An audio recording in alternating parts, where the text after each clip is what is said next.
Le quatrième appel public à l'épargne procédé par l'État du Sénégal a permis à ce dernier d'emprunter un montant de 560 milliards de francs CFA sur le marché régional de la CEDEAO,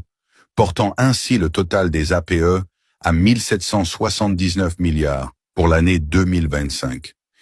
Le Fonds monétaire international dispose principalement de deux types de prêts. Le premier est le FEC,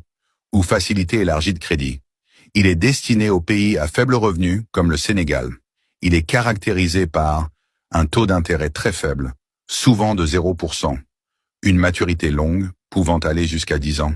une période de grâce de 5 à 5,5 ans est souvent offerte, avec zéro paiement. Comparons les deux cas de figure. Si ce même montant de 1779 milliards de francs CFA avait été financé par le FMI, pour la même durée de maturité de 10 ans, il y aurait eu 0% d'intérêt si c'était avec le FMI et au moins 6,5% dans le cas d'un APE, ce qui représenterait 10 paiements annuels de 178 milliards, avec une période de grâce de 5 ans, avec le FMI et 10 paiements de 247 milliards dans le cas de l'APE,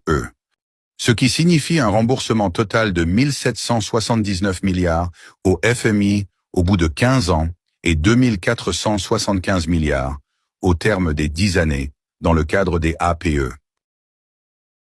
À cause de sa déclaration mensongère sur la dette publique du Sénégal, Ous Menteur a fait perdre à l'État du Sénégal un montant total de 695 milliards du fait que le Sénégal ne peut pas bénéficier d'un financement du FMI et est obligé de se